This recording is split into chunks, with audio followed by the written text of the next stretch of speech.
Coach, get us started. Well, I think now that Monday's rolled around, it's been almost 48 hours since the ball game. I think we can echo some of the same thoughts we had Saturday night, in that I thought our effort was good in the ball game. I'll start with the good first, as we did with the team. I thought our effort was good. I thought there was a lot of want to on our football team. I thought they battled and competed for 4 quarters. Unfortunately, our execution wasn't very good. And anytime you play a team of that caliber, especially on the road, it's difficult to overcome 13 penalties, 11 of which they accepted. It's difficult to overcome when you have some blown assignments, because when you blow an assignment, they exploit it. And we saw it on both sides of the ball. We blew 2 protections, they sacked our quarterback. We blew 3 coverages, they had 3 big completions, one of which was for a touchdown. And so the mistakes become magnified against a team of that caliber. And I take full responsibility for that. We have to clean those things up. We have to become a disciplined football team, a smart football team, and one that plays the cards, or plays the hand, or plays the call from the sidelines that they're dealt, and can go out and execute those things at a high level and still play with the tremendous effort and want to that our kids possess. So we have our work cut out for us. We have some adversity that we're going to have to deal with, whether it be getting up off the mat after a tough loss like this, or dealing with some injuries that we've been faced with. But I believe we'll do that. I believe we've got the character in our locker room and on our coaching staff to do that. From all indications of what I saw today, getting back on the practice field, we've got the leadership in place that has our guys moving in the right direction to do those things. But this week is totally about us, and that's to take nothing away from Nigel and Portland State. For our program to get back on track, we have to focus on ourselves right now. This is kind of like almost like a healing process, and we have to rectify some things schematically on the offensive side of the ball, so that we can become the type of offense that I think we're capable of being. We have to continually find the moments of when maybe we do lack the effort on the defensive side of the ball. There was very few of them, but when there was some there, it was glaring. And we have to continually play together on the defensive side of the ball, so that, because we can play hard for 6, 7, 8, 9, 10 plays, but one mistake on that side of the ball against good teams is glaring. So we've got things that need to be fixed, and we can't. We touched on after week 1, about not condoning in victory what you wouldn't in defeat. Well, that's even more so now in defeat. That there's things that we have to get fixed, and we'll get fixed. I don't doubt that amongst our coaching staff. I don't doubt that amongst the leaders on our team, the character, the want to in our locker room. But for us to get better, we have to get better. We have to improve, and that's the task at hand. Steve, how's Fuller doing? Well, he had an MRI this morning to find out if it was anything worse than what it was. I do know that the knee was really swollen yesterday. Part of that, I think, could be due to the long flight coming back. I would think he's a long shot to play Saturday. I do know we have a bye coming out of this weekend's game Saturday, so hopefully it's not long term. We don't think it is, but again, we'll have to wait to see. Jadon's turf toe was limited today, didn't do much. Kevin Smith didn't do much today with his knee again, neither of which we don't think are long term, but it held him out enough today. Feeney had an MRI on his shoulder, so we'll find out more there with him on where he's at as well. Was that Feeney's shoulder that he'd had the surgery on? No, the other one. What do you need to see from Shane Brostick to feel comfortable playing him? Well, you know, Shane probably had earned an opportunity to play last week, quite honestly. I just didn't feel like it was the right thing to do for a true freshman offensive lineman to get his first time playing in that environment against that caliber of defensive line. I felt like for his psyche and for him, that probably wasn't the best scenario for Shane. We'll probably see him this Saturday playing football for us. As far as the movement along the offensive line, I know you've listed some guys on the depth chart. Is there any, I know Drew Schaefer had worked out at left tackle, is there any thought of moving him back outside, or do you want to keep him inside? I'd like to keep him inside. You know, Micah, it's unfortunate, there's twice he doesn't get out of his stance in the game, and once was a miscommunication coming from the inside out with Drew getting back out to him, and another was a miscommunication on what the cadence was. But outside of that, Mike had played a pretty good game against two premier defensive ends. Sam Montgomery, I thought, really came to play that night. I mean, after not playing much the first week, and you know, the sack he gets is one where he's unblocked. I mean, we don't get out of our stance. But I thought when Micah set him, Micah played pretty well and actually did some decent things in the run game. You got to continually work with him on his hand placement and getting his hands inside. Sometimes he has a tendency to get his hands outside of the frame of the man. And against good defensive ends, when their hands are inside, it's hard to keep blocks sustained. But he showed some bright signs against probably two of the better defensive ends he's going to see all year. See, it seems kind of like a chicken and egg argument in terms of, you know, you getting into rhythm as a play call and the offense getting into a rhythm as executing. Right. But what has to come first?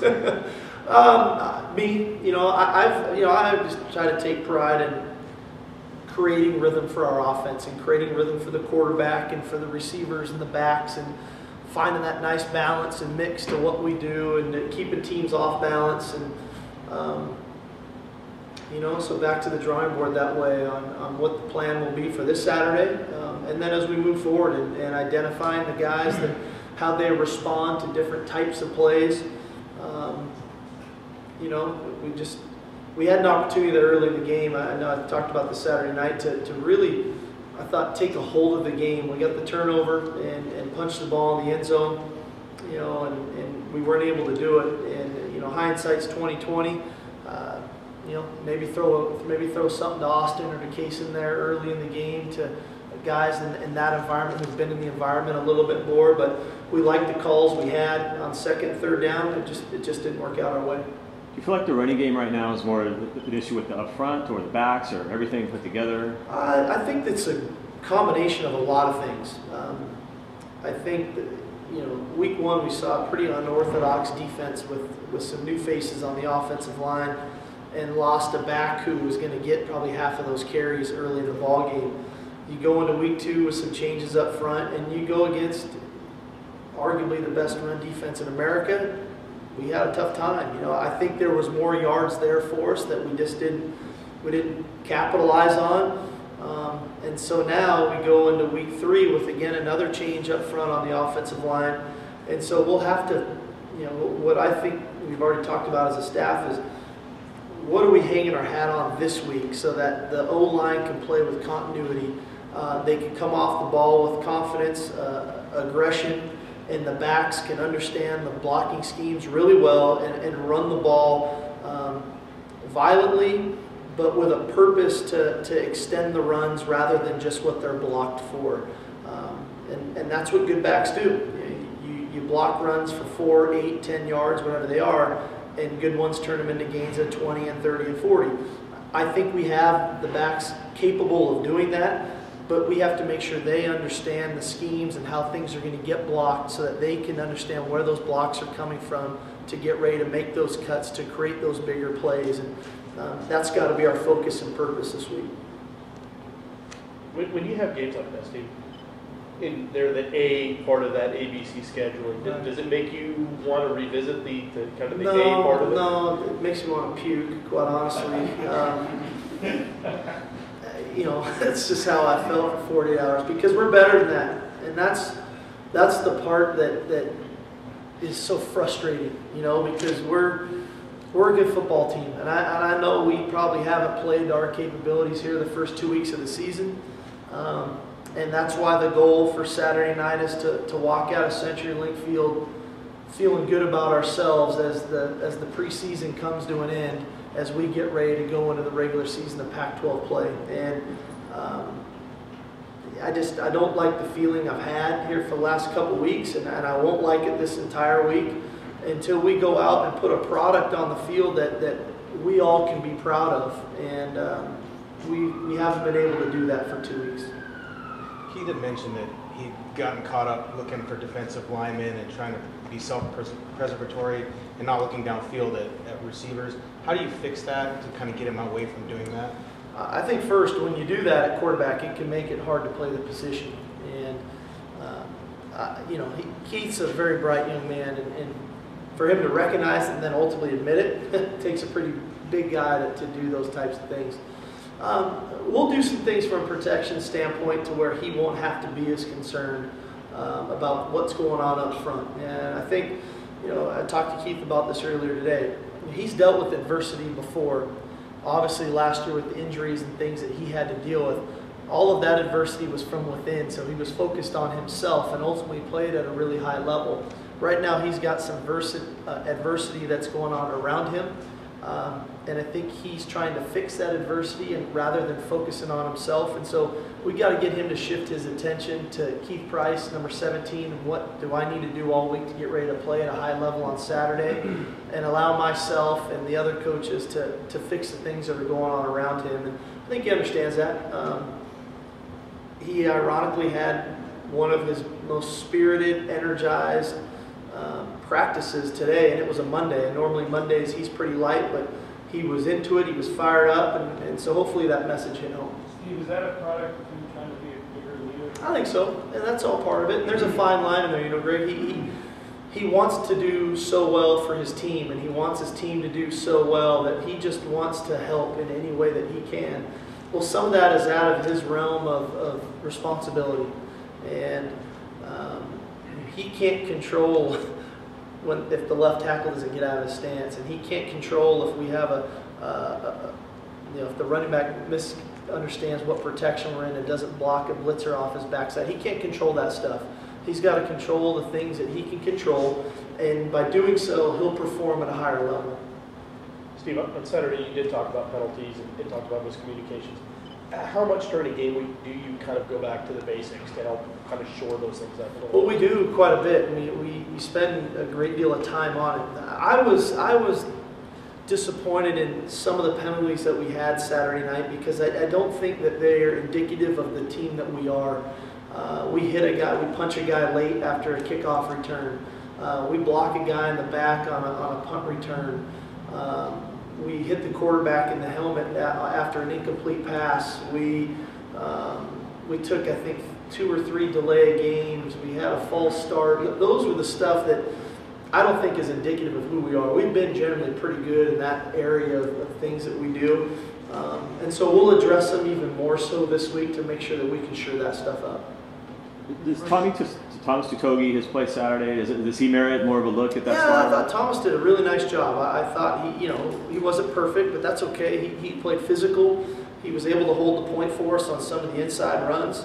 I think at times versus some of those power looks that we were getting, it took a little bit of the pressure off John Timu and let him play some outside linebacker stuff. And so I think there was a positive coming out of that as we move forward and down the road. There's some of those power teams coming down our way that we have that versatility to let Thomas play in the middle and maybe move Johnny back to outside backer to get us a little stronger internally and then still be stout on the edges. Did Justin Glenn play in the second half because Shumpert was hurt, or was that? Yeah, Shammy was hurt. Shammy, his helmet came off and cut his eye pretty severely. I mean, I don't know if you guys have seen it yet, but it's swollen shut today, and he's got, I think, 14 stitches or something there in his eyelid. So that's why Justin was in the second half. Will he be able to play Saturday? It's all going to be on the swelling.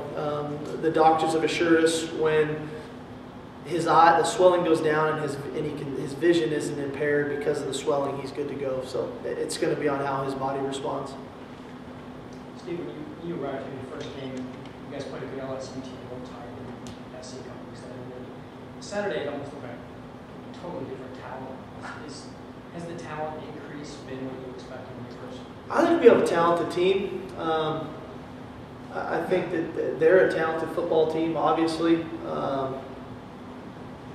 I feel like we probably haven't played to our capabilities yet, and we probably didn't take advantage of some of the opportunities that we had in that game that maybe could have changed the momentum. If you remember back to the first year, that first game, we're in a third and long situation. The first drive, we throw a screen pass to Jory Fogerson that's about 60 or so odd yard gain play, and then we hit James Johnson for a touchdown the first time in the red zone that I thought really energized our crowd and got our crowd really in the game. Probably gave our football team a sense of we belong. It maybe put a little bit of doubt into their football team. And Saturday night, I felt like we had the same opportunity to do so with the turnover on the opening kickoff. And in turn, by not scoring there and settling for a field goal, I think that maybe that energized their crowd, that maybe empowered their defense to get a 3-and-out right there, and maybe put an inkling of doubt into our guys that maybe this is going to be a little harder task than what we thought it could be. So sometimes those opening drives and series of games can have a real effect on a psyche of both teams, good and bad. And I thought maybe that had a piece of it Saturday night. As far as kind of bringing this program up to maybe SC or some of the elites in the past 4 years, injuries obviously play a part. Is that part of it, or is maybe some of the in-state guys I don't. I'll never give you an excuse of why we didn't play well. It's obviously pretty clear we've dealt with some pretty significant injuries on our roster. But that being said, when I look at our starting 22, I like those guys when we take the field. And we're more than capable to go win big football games, and I think we'll see that as the season goes on. Steve, outside of when you took over the program and kind of changed the culture a bit, does this feel like maybe the most adversity you've faced since you've been here? Probably. We just, I was kind of talking to our training staff here, and I said, something good is right around the corner. Some of these guys are going to start to come back, and that's just how I always view things. But this is the hand we've been dealt, and sooner or later we're going to get a good hand, and we just need to play it well when we get it. And in the meantime, we just got to keep scratching and fighting and clawing and doing the little things right. And that, like I touched on earlier, that's the part that's been probably the most disappointing, is that we haven't done the little things right that can combat some of the bigger issues that we're dealing with right now. And in turn, they've almost magnified some of the bigger issues. And so we've got to get those things fixed this week. That's why this week is totally about us and our ability to play the best brand of football and put the best product on the field that we can, regardless of who our opponent is. And whether it's this week or probably for the next few weeks to come, is getting ourselves right and putting what we do best on the field to see if that's good enough to win. Is there any ETA on the guys like Fellner or Curse or James or anybody might be back? Or Fellner, I know, is starting to run on the treadmill this week, which is encouraging. So he's going to be able to put some weight on the foot. I think Jamal Curse is probably in about the same boat when it comes to that. I know that Riva and James Johnson are still probably a few weeks out. When you break bones, and then obviously in James' case, when there's some ligaments there, bones, it takes that long to heal. It's 4 to 6 weeks. The body that's proven over time. So in time, we'll start to get some guys back. In the meantime, sure, it'd be nice not to lose anybody else, but again, that's the game of football. We've got to be prepared to deal with it. Steve, Saturday night, you guys are saying we're moving on to that performance. We're moving on. How do you think they handled the last play? Well, we didn't just forget about this game. I think that would have been the wrong thing to do. We needed to address this football game and look at the things that we did well, because there were some good things in there. It wasn't all bad. We needed to address some opportunities that were there for us that we didn't take advantage of. And we needed to address some things in there that were bad, because there was some of that in there as well. And we needed to get to the understanding and the truth of all of that, so that, again, when we walked out of that team meeting room today, we were all on the same page of the things that needed to be fixed and worked on and addressed for us to move forward. How far away from where you need to be to find out you were? Well, you know, I don't know. That one was hard to tell. You know, I do know this. I don't know how far away or not. I do know that there's a sense of pride in our locker room, and there's a good amount, if not a great deal, of frustration coming out of our locker room with the way that ball game went, because of the standard that we've set and that they've set for what's acceptable and the way we should be playing. And for that not to occur, and for those guys to feel the way they felt and the way they feel today, is a good sign for me. So I know that we've got a willing group that is coming to work and wants to get these things fixed, and wants to put on a great performance for a tremendous fan base Saturday afternoon when we get to play again. You talked about finding an offensive identity. Can you dictate that yourself? Does an offense find itself, and how long does that take? Well, hopefully about 6 days. You know, we'll find it. We'll find it. Man, I've been doing this too long and believe in our system too much for us not to find it. We'll find it. It's a great challenge for us. We're in a unique situation.